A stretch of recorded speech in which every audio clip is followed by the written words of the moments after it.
All right, so we are here today with Preston Smiles, who happens to be my husband, and the BFF of this one, even though they have a love-hate relationship. I don't like her at all. I'm his favorite, otherwise I wouldn't be in this video. But we wanted to use this opportunity to come together and chat about everything that's going on with the Black Lives Matter movement, with George Floyd, and obviously police brutality, and the racial conversation that has been long overdue. So tell us initially, what are your thoughts on all of this? I mean, that last sentence, long overdue. Yeah. Long overdue is one thought that I have. Another thought I have is finally and yay. I had a conversation with a gentleman today who was talking to me about how he helped organize a protest in Byron Bay, Australia. And 3,000 people showed up in Byron Bay, Australia. Which is huge. And the It's protest... the size of the village. Exactly, the whole town has 3,000 Everyone people. came out.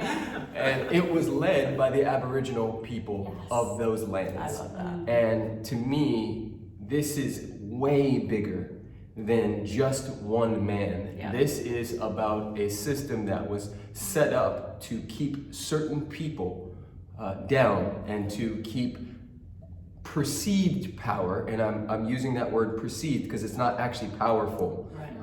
but to keep perceived power in the hands of a very small minority. Yeah, you know what's interesting about this, and we can kind of speak on this, and I'd love to hear from you too, Em. And you know this, even from early on in our relationship, you know, I feel like what has been one of the beautiful things about all of this is the amount of people waking up Yes. to their own unconscious ignorance.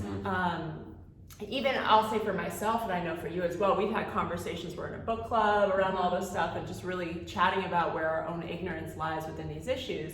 And having grown up in the States, having had a traditional education in public school, where they teach us certain things about Black history, Yes. they teach us certain things about the slave trade and who discovered America, and we sing all these songs about it, but we don't actually know the true history of our country. Yes. We don't know the history of the wealth of the Black people. We don't know the history of the education, the philosophy. All of the greats were hidden from us. And so it painted a very specific picture of Black culture for me. And it wasn't until The Cosby Show and Fresh Prince and all of these shows that showed Black families coming together that I had a changed narrative of it, because I had only had a very one-sided, myopic viewpoint based on what I was raised to believe.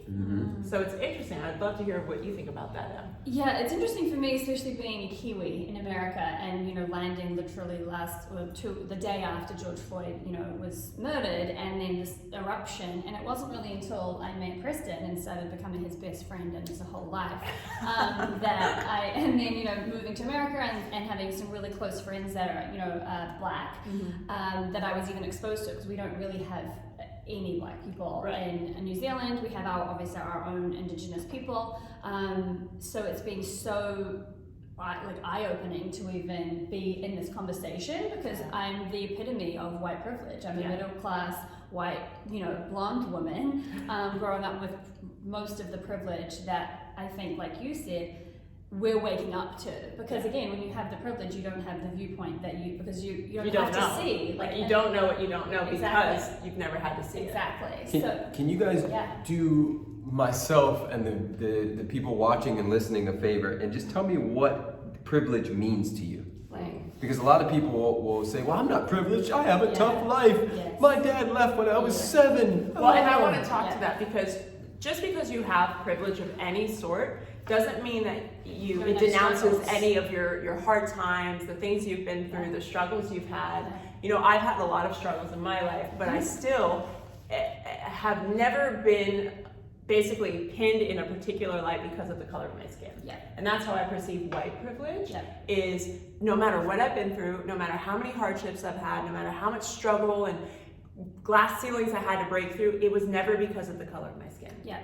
Yeah, absolutely. And I would recommend for anybody that is even sitting in the question of wanting to know more about this, and this is the book club that we're reading, it's called Me and White Supremacy. So essentially white privilege is the fact that we are the beneficiaries of unearned privilege for a society that is set up, a white supremacist society. So basically a society that values white over any other color of your skin. So that's the unearned privilege that we get just because we're born with this color of skin. And now what that means, to unpack it, because white supremacy kind of has a lot of charge to it, especially in this country. You think of KKK, you think of white hoods, you think of people doing the most outrageous and just deplorable things to people of color. However, white supremacy just means white being the supreme power, right? And so, which we see represented in all major boards, the people that are holding all of these power, you see it. It's not questionable. Yeah, this is actually you can see it. It's provable. Yeah, because you can't argue that just those people are the most qualified. Yeah, you can't. Yeah, and there's a couple examples that are really clean and simple. Do you see yourself represented color-wise when you go to buy toys, right? As a child, do you see yourself represented color-wise in television and cartoons? Do you see yourself represented color-wise down the street when you're looking at advertisements, hair salons? They know how to deal with your type of hair, and all of that are things like, again, if you're a white woman or a white man, you don't have to think about, because it's catered to you, to us, and it makes our lives a lot easier. And I forget the gentleman's name, but he talked about the video where he said essentially it's like you took away, civil rights came and we said, okay, we're all equal. We can all drink from the same water fountain, but we're gonna run the same race. You're just gonna be 200 yards back. So good luck. Right. Good luck. You can run in the race with us now, but you're far further back. So good luck getting ahead. Doesn't mean you can't. It just means it's harder.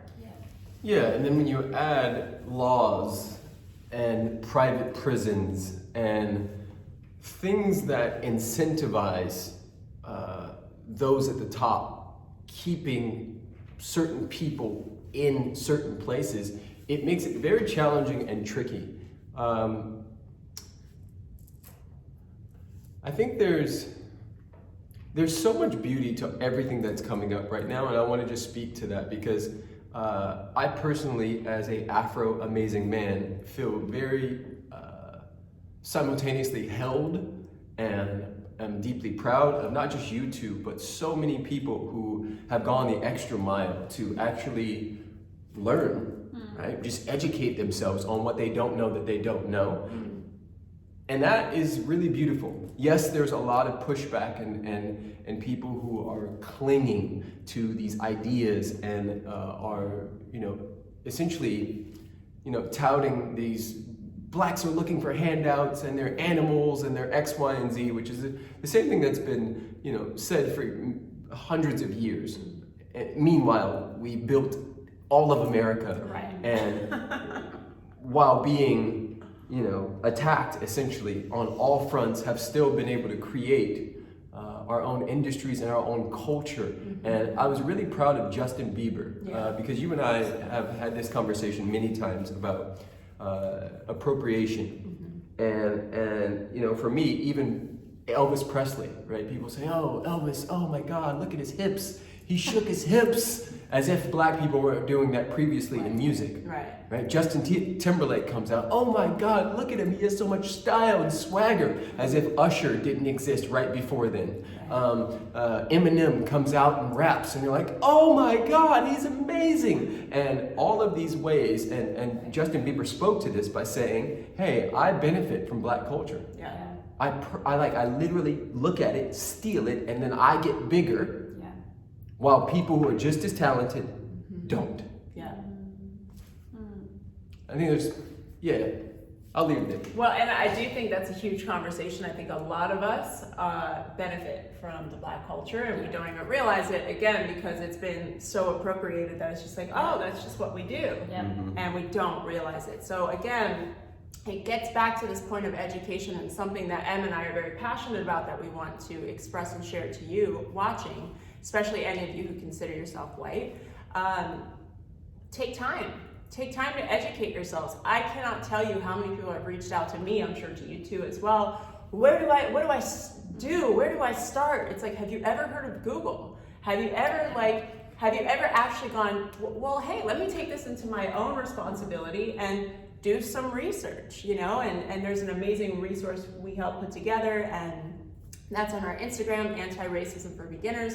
But as much time as you spend trying to build your business or watch TV or whatever it is that you do, work on your body, like, it is your responsibility. If you believe in unity or oneness or any of those glorious Instagram memes, then you should actually spend at least an hour, if not more, on educating yourself on this issue and your relationship to it. Yeah. I want to jump on this really quickly because it's also, everybody has their fight, right? But what I really want to help people understand is that this is all the same fight.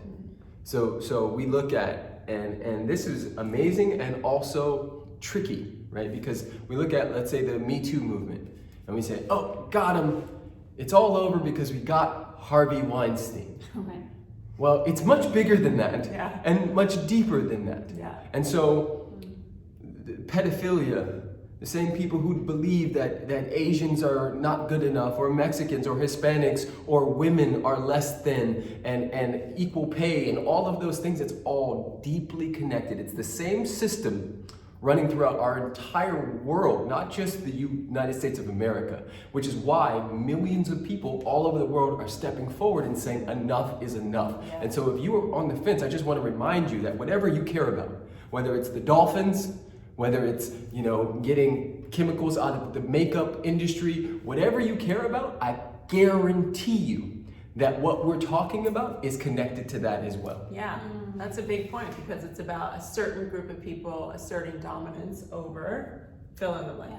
And I think it's also really about identifying bias. Mm-hmm. Like, we're all becoming so aware of all of the little biases that we're not conscious of in our day-to-day life. And I think through experiencing this journey, even just for the last couple of weeks in this deep way, it's I'm already learning so much about myself, about deepening my compassion, my empathy, my leadership, my widening of my own person. And so even sharing that, however you can enter into this, know that there is magic for you in this exploration, not just for the actual stand we should be taking, because it is our responsibility to create this better world for all of our brothers and sisters.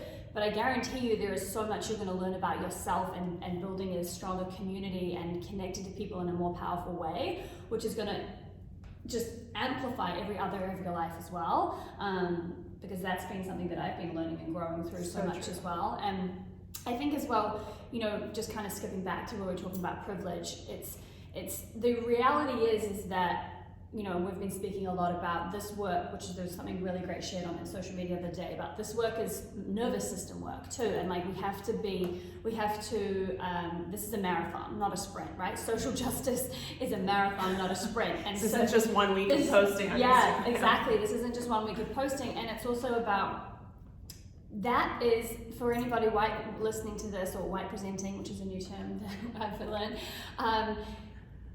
the privilege is that we have the option to take the day off. Yeah. We have the option to not learn about it today. And there was another great Instagram I watched the other day where it's unless this anti-racism work, which also just was a distinction that I learned, that a lot of us we don't associate to being racist. We don't we've got black friends, we're in the community, we don't associate to being racist. We're not actively or overtly doing something that we would deem racist.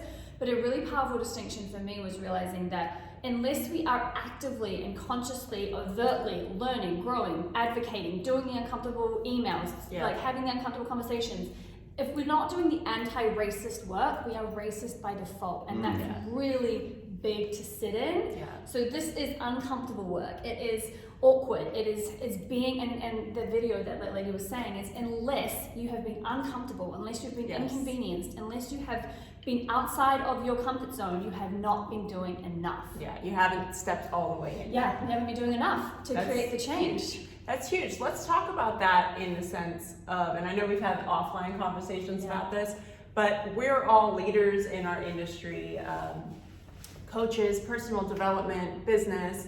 What is the responsibility of people in that space right now at this time in history? What do you think? I think that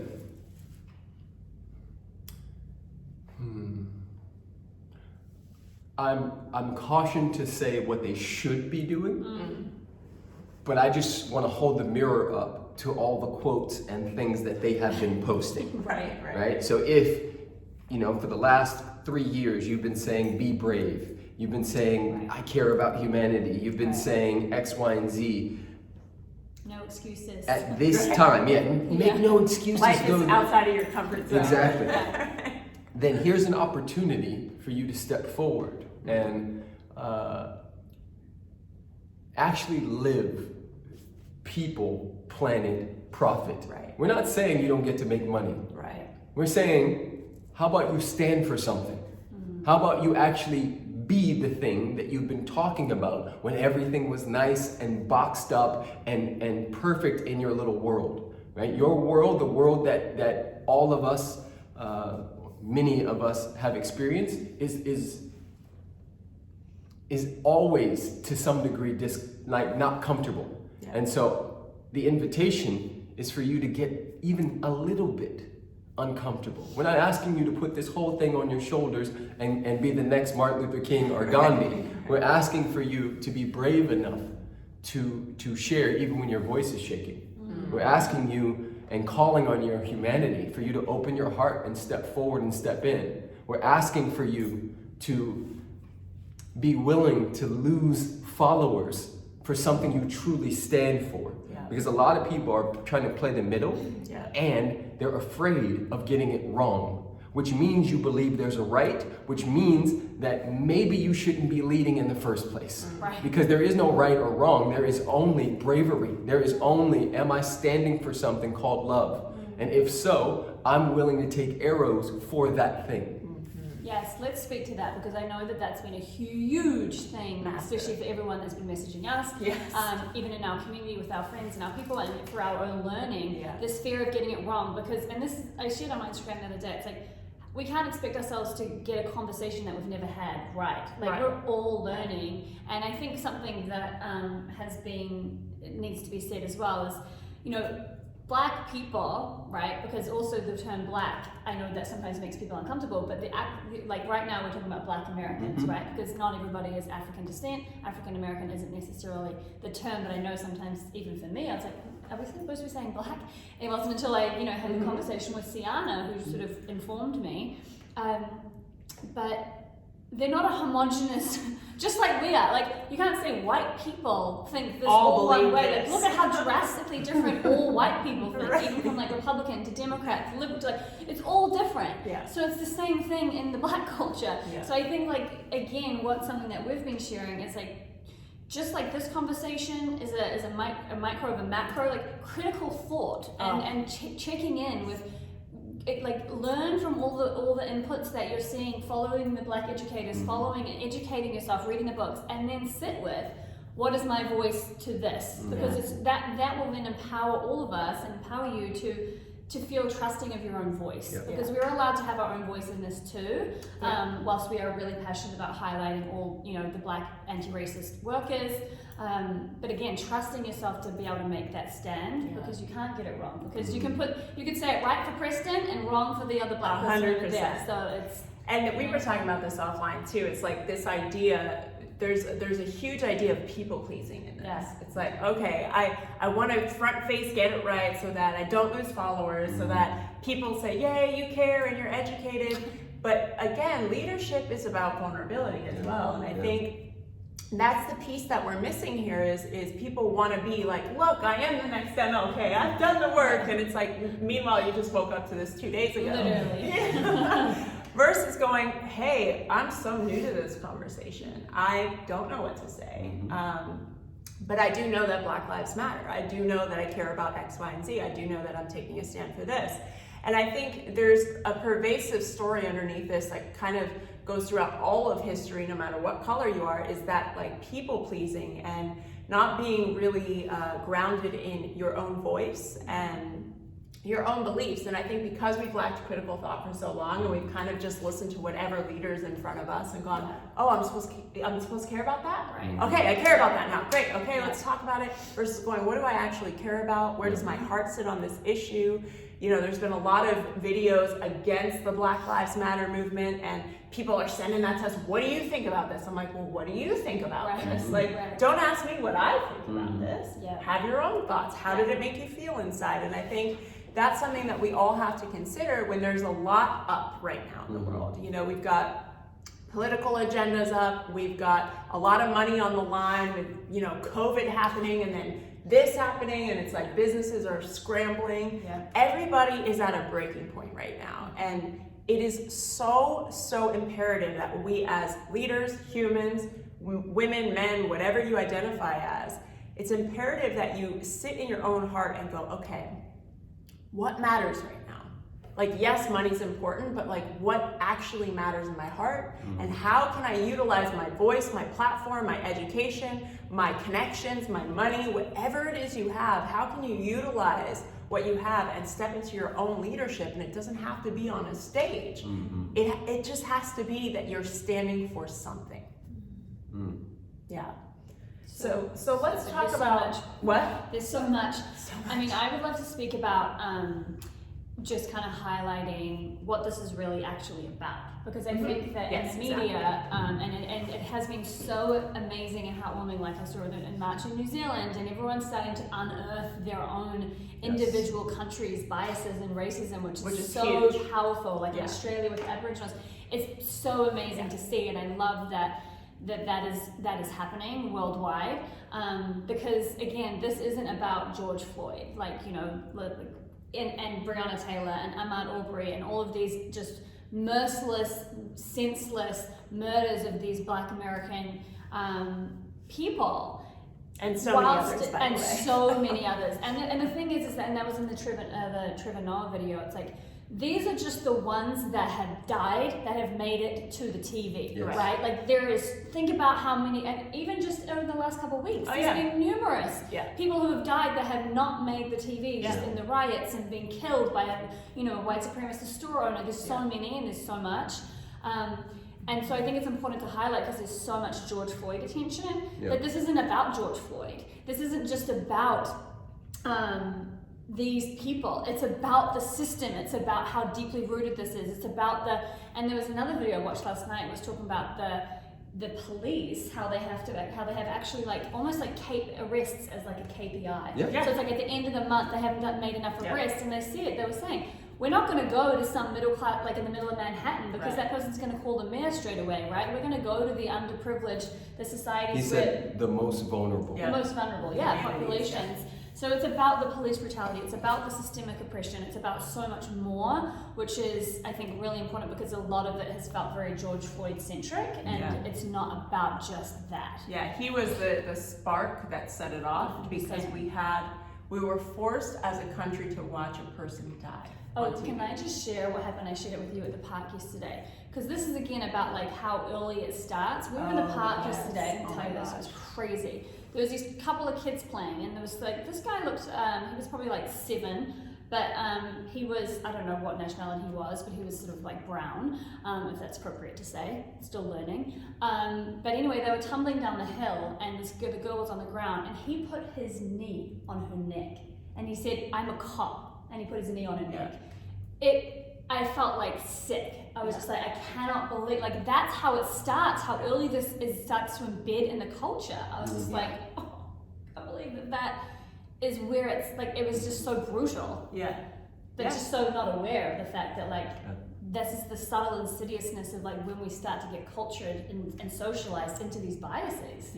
I gotta say, like, I'm really sick of hearing the rhetoric of like, I can't believe that all this is happening because of one man. Like, I get it was terrible, but, and it's like, you're missing it. Like, this is not about one man. It is, and it's also what he represents. He represents an entire population that has just been completely marginalized and been attacked and been brutalized in a way that the white population would never be. And that's the thing we're missing. Like, we're missing, and we talk about this example a lot, like the young white boys who go in and shoot up their entire school, and we know that they've killed 32 people, and we're bringing them Burger King and water while they're handcuffed on the side of the pavement. Yep. Versus a guy who, had a counterfeit bill and Yep. we kill him on the side of the street. And it's like, that's what we are trying to get across here, is the long overdue conversation. It's Yep. the conversation of racism in our country. It's the conversation of bias.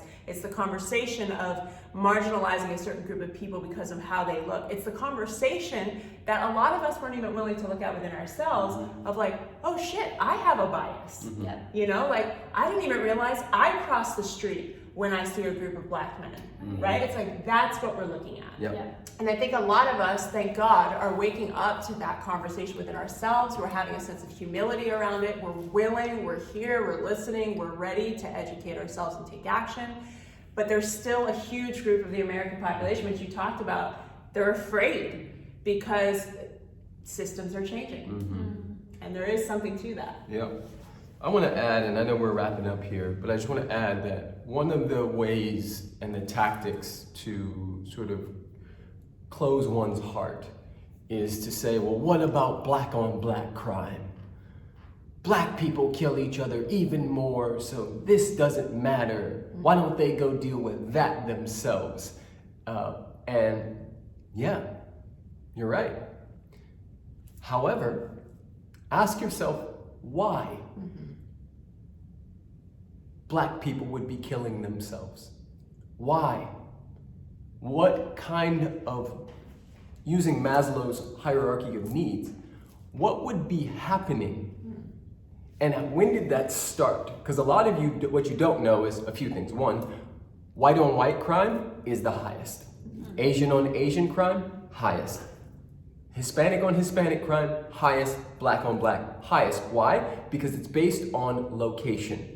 We often are around more of our people, so you end up having disputes and things happen. Now, the thing that a lot of people don't know is that multiple times in the last 60 years, African Americans have taken it upon themselves to build their own grocery stores and banks and fire departments and everything. And when that has happened, using the Tulsa race riot as one example, which was called Black Wall Street, what happened and has happened multiple times is the jealous, weak, insecure people who happen to be Caucasian in those places burn them down, create mass graves and kill every black person and put them in those graves. This is police, this is fire department, this is everybody all doing it together. Why? Because they don't and did not want black people to be self-sufficient.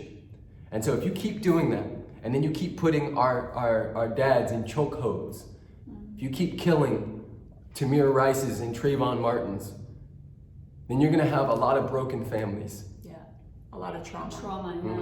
You're gonna position us in a very particular way after already